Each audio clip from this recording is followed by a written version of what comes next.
இறையேசுவில் எனக்கு பிரியமான சகோதர சகோதரிகளே, இன்று திருநீற்று புதனுக்கு பின்வரும் சனிக்கிழமை நாம் இருக்கின்றோம். இந்த நாள் உங்களுக்கு இனிய நாளாக அமைய வாழ்த்துகிறேன், ஜெபிக்கின்றேன். இன்றைய இறைவார்த்தை சிந்தனைகளுக்கு நாம் கவனமுடன் செவி கொடுப்போம். இறைவாக்கினர் எசாயா நூலிலிருந்து வாசகம். அதிகாரம் 58. இறை வார்த்தைகள் 9-14 முடிய. உன்னிடையே இருக்கும் நுகத்தை அகற்றிவிட்டு சுட்டி காட்டி குற்றம் சாட்டுவதையும் பொல்லாதன பேசுவதையும் நிறுத்திவிட்டு பசித்தோருக்காக உன்னையே கையளித்து வறியோரின் தேவையை நிறைவு செய்வாயானால் இருள் நடுவே உன் ஒளி உதிக்கும். இருண்ட உன் நிலை நண்பகல் போல் ஆகும். ஆண்டவர் தொடர்ந்து உன்னை வழிநடத்துவார்.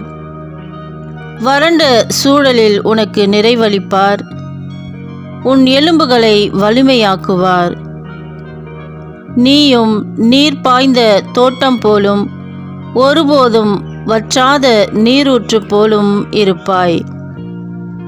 உன் மக்கள் பண்டை நாளிலிருந்து பாழடைந்து கிடப்பவற்றை கட்டி எழுப்புவர். தலைமுறை தலைமுறையாக உள்ள அடித்தளங்களின் மேல் கட்டி எழுப்புவாய். தகர்ந்த மதிலை திரும்ப கட்டி எழுப்புவன் என்றும் குடியிருப்பதற்கு தெருக்களை சீர்படுத்துபவன் என்றும் பெயர் பெறுவாய். ஓய்வு நாளின் முறைமைகளிலிருந்து விலகி செல்லாது என் புனித நாளில் உன் விருப்பம் போல் செய்யாதிருந்து ஓய்வு நாள் மகிழ்ச்சியின் நாள் என்றும் ஆண்டவரின் மேன்மை மிகு புனித நாள் எனவும் சொல்லி அதற்கு மதிப்பு தந்து உன் சொந்த வழிகளில் செல்லவோ உன் சொந்த ஆதாயத்தை நாடவோ வெற்று பேச்சுகளை பேசவோ செய்யாதிருந்தால் அப்பொழுது ஆண்டவருக்கு ஊழியம் புரியும் மகிழ்ச்சியை பெறுவாய். நானோ மண்ணுலகின் உயர்விடங்களில் உன்னை வலம் வர செய்வேன். உன் மூதாதையராகிய யாக்கோபின் உரிமை சொத்தின் மூலம் உனக்கு உணவளிப்பேன். ஆண்டவரின் வாய் இதை உரைத்தது. ஆண்டவரின் அருள்வாக்கு. இறைவனுக்கு நன்றி. திருப்பாடல் 86. பல்லவி. ஆண்டவரே, உமது வழியை எனக்கு கற்பியும். ஆண்டவரே, எனக்கு செவிசாய்த்து பதிலளியும். ஏனெனில் நான் எளியவன், வறியவன். என் உயிரை காத்தருளும். ஏனெனில் நான் உம்மீது பற்றுடையவன். உம் ஊழியனை காத்தருளும். நீரே என் கடவுள். நான் உம்மீது நம்பிக்கை கொண்டுள்ளேன். பல்லவி. ஆண்டவரே, உமது வழியை எனக்கு கற்பியும். என் தலைவரே, என் மேல் இரக்கமாயிரும். ஏனெனில் நாள் முழுவதும் உம்மை நோக்கி மன்றாடுகிறேன். உம் அடியானின் மனதை மகிழச் செய்யும். என் தலைவரே, உம்மை நோக்கி என் உள்ளத்தை உயர்த்துகின்றேன். பல்லவி. ஆண்டவரே, உமது வழியை எனக்கு கற்பியும். ஏனெனில் என் தலைவரே, நீர் நல்லவர், மன்னிப்பவர், உம்மை நோக்கி மன்றாடும் அனைவருக்கும் பேரன்பு காட்டுபவர்.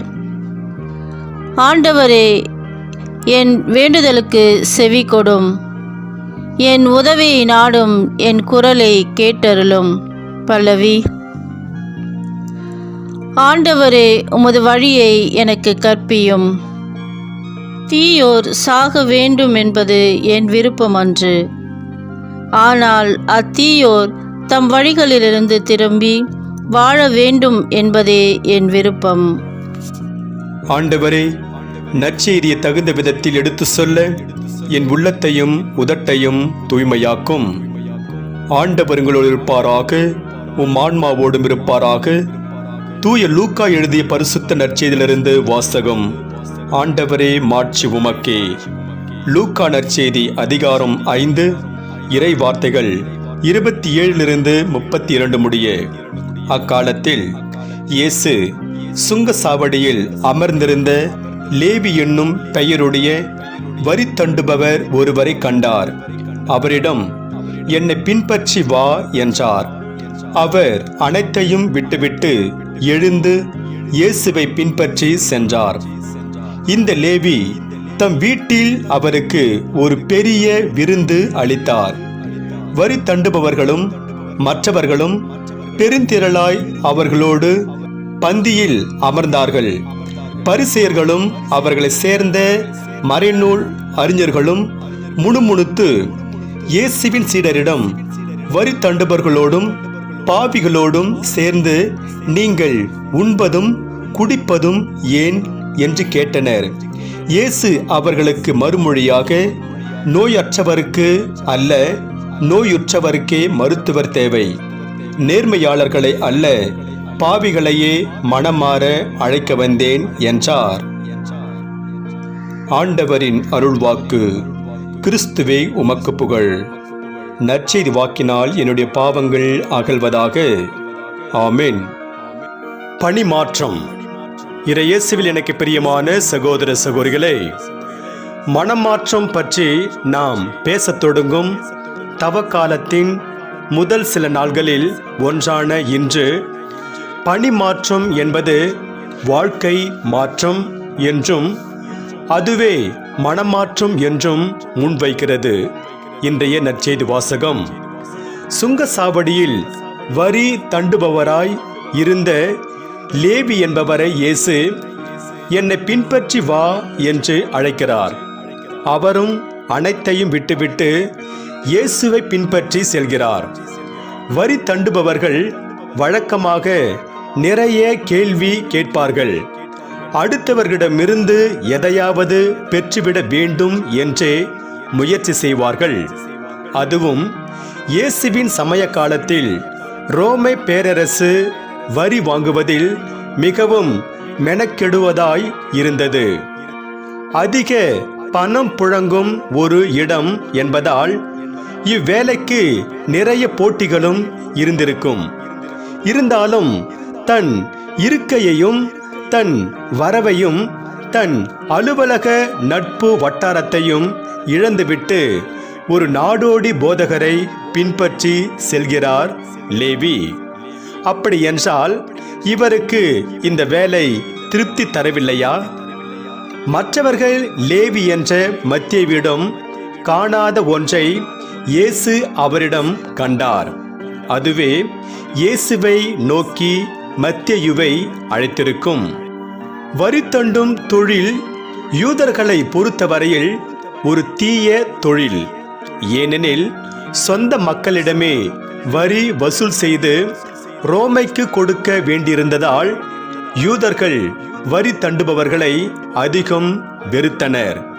மேலும் வரி வசூலிப்பதற்காக சில நேரங்களில் வரி தண்டுபவர்கள் வன்முறை வழிகளையும் கையாண்டனர்.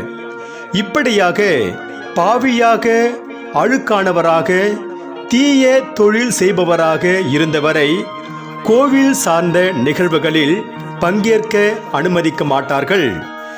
இப்படிப்பட்ட நிலையில் மக்களால் ரபி, போதகர் என அழைக்கப்பட்ட இயேசு அவரை அழைத்தது அவருக்கு தன் மதிப்பை உயர்த்தியிருக்கும். உடனே புறப்பட்டிருப்பார். ஆக மற்றவர்கள் மத்தேயுவை பாவியாக காண இயேசு அவரை ஒரு திருத்தூதராக காண்கிறார்.